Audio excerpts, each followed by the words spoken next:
오늘 본문에 등장하는 에스겔은 부시의 아들로서 제사장 가문 출신이었습니다. 에스겔이 25살 되는 그 해에 바벨론으로 끌려갔습니다. 그리고 현재 에스겔은 바벨론 포로로 끌려와 있는 상태이고요. 하루아침에 제사장 후보생에서 노예가 된 겁니다. 그렇게 포로로 5년이 지난 30살이 된 어느 날 그발 강가라는 곳이 있었습니다. 에스겔은 그발 강가에 망연자실하게 앉아 있었어요. 그때 하나님이 에스겔을 찾아오십니다. 그리고 에스겔에게 사명을 주십니다. 사명을 주실 때 그냥 불러서 주시는 것이 아니라 상상도 할 수 없는 엄청난 환상들을 보여주시면서 에스겔 2장에서 보면 에스겔을 선지자로 부르는 겁니다. 여러분들도 잘 아시겠지만 에스겔은 제사장이에요.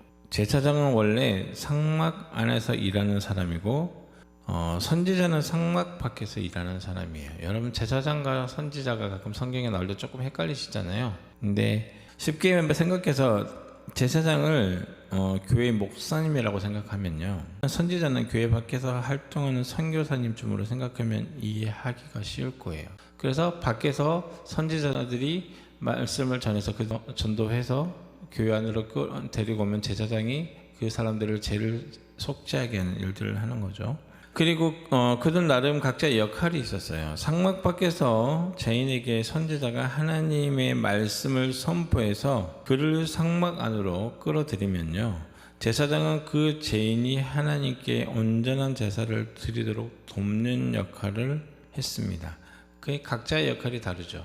목사님들도 성격 스타일을 보면 어떤 분은 제사장 같은 목사님들이 계세요.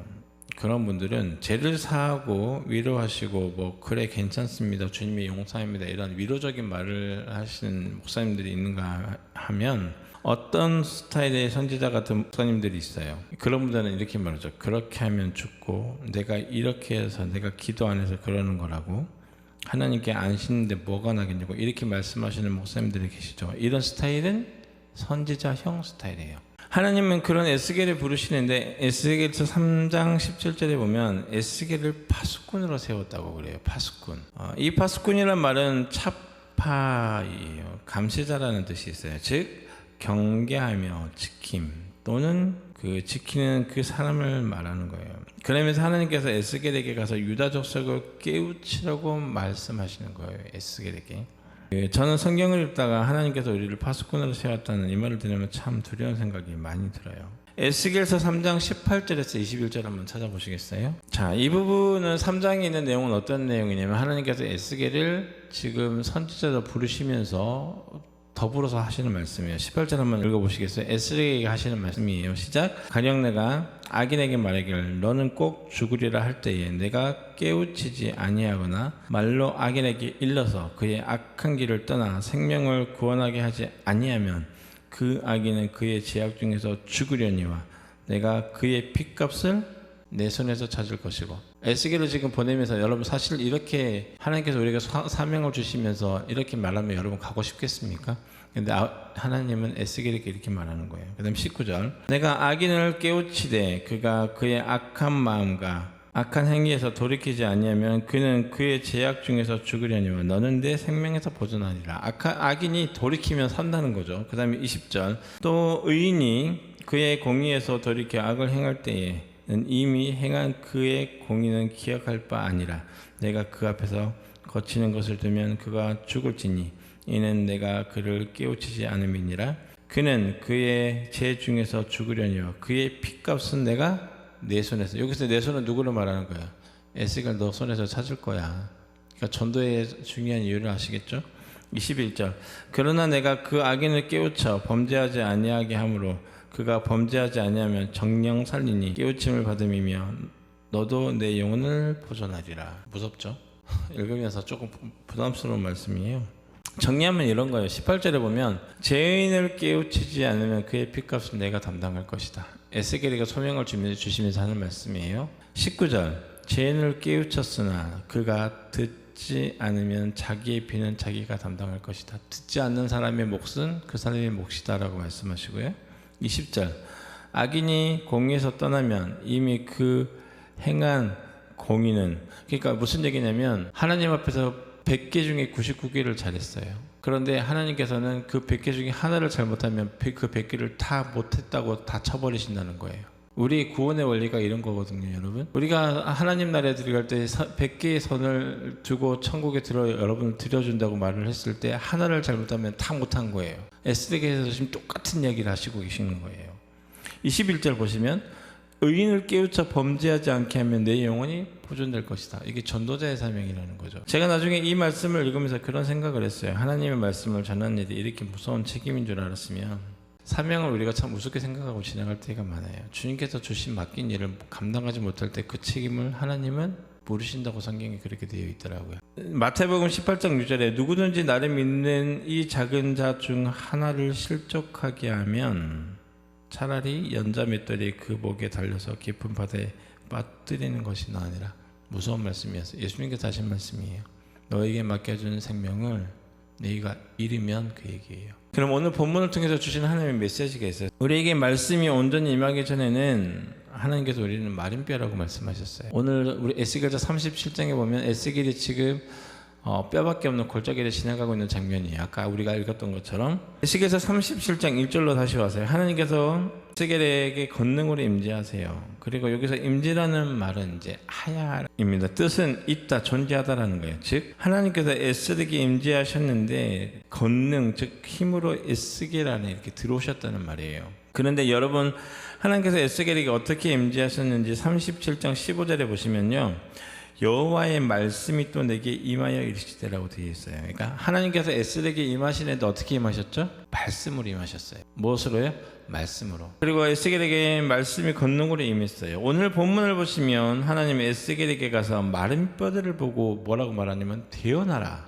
지금 에스겔에게 말하는 거예요. 하나님께서 말씀으로 임했으니까 뭐라냐면 내가 이제 앞으로 너희 안에서 내가 주는 말을 내가 말하는 생명에 가서 뭐라고 하는 거예요? 태어나라.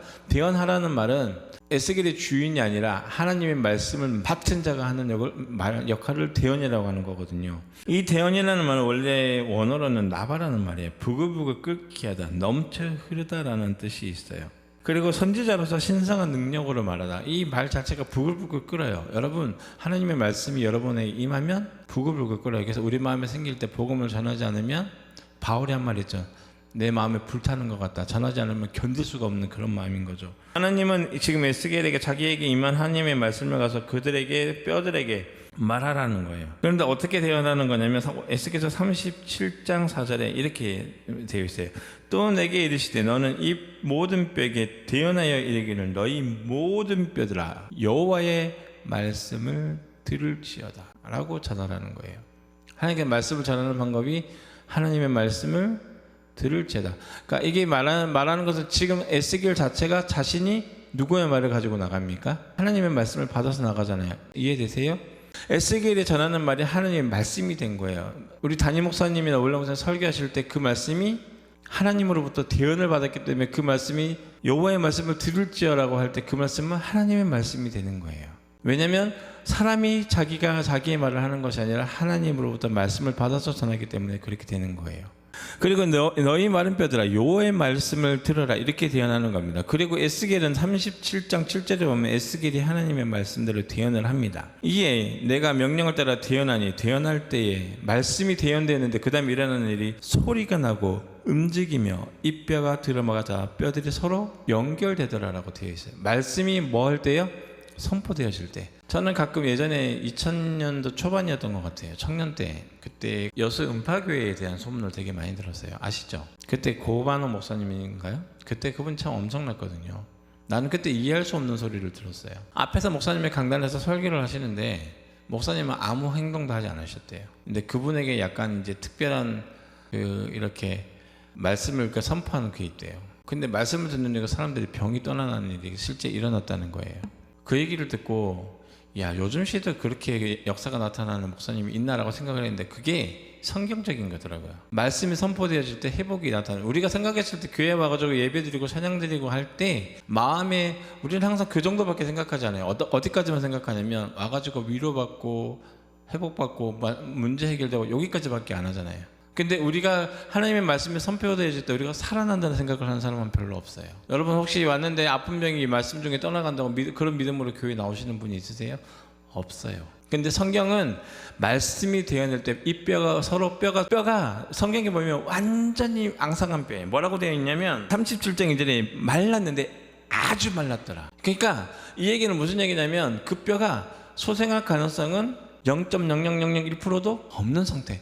이건 누가 봐도 의학적으로나 세상 과학적으로나 살 가능성이라는 건 전혀 없는 상태. 그런 상태인데 그런 뼈를 하나님이 말씀으로 살렸다고요. 말씀이 살리는 거예요.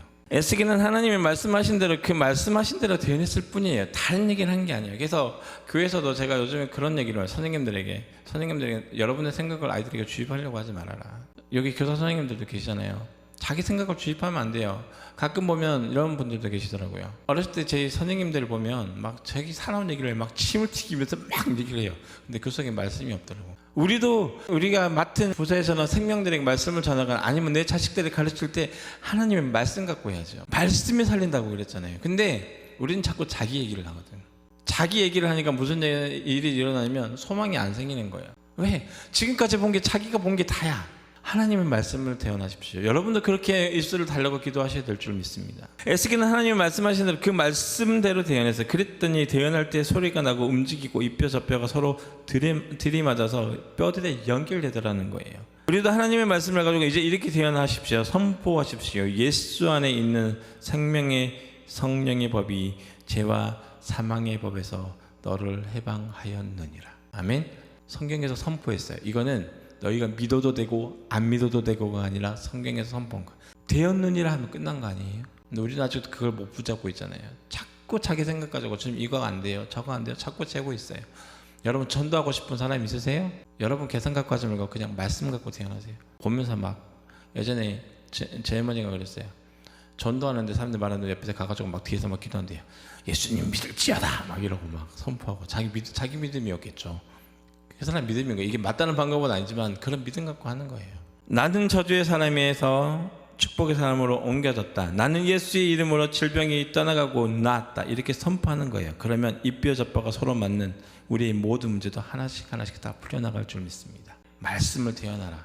이게 우리에게 주시는 말씀입니다. 두 번째예요. 생기가 우리 안에 들어와야 된다고 하나님께서 말씀하셨어요. 하나님의 말씀이 대언하여 선포할 때 이 뼈 저 뼈가 들여맞고 연결이 되고 뼈에 힘줄이 생기고 살이 오르고 위에 뭐가 생겼을까요? 가죽이 덮였어요.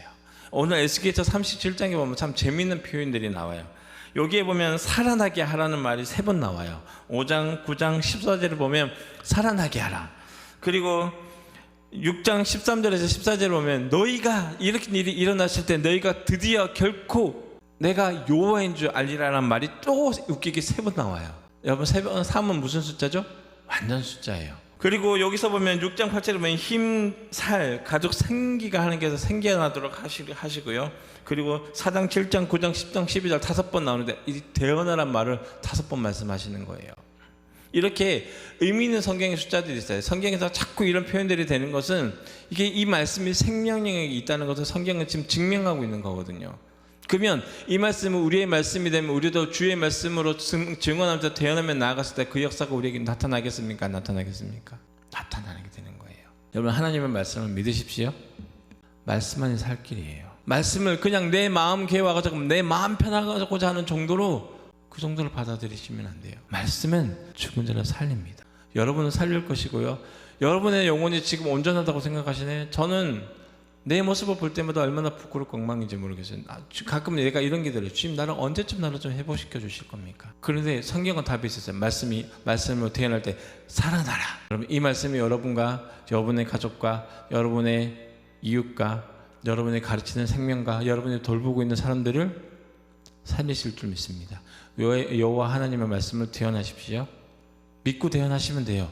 말씀은 요한복음 1장 1절에 보면 말씀이 무엇이 되었습니까?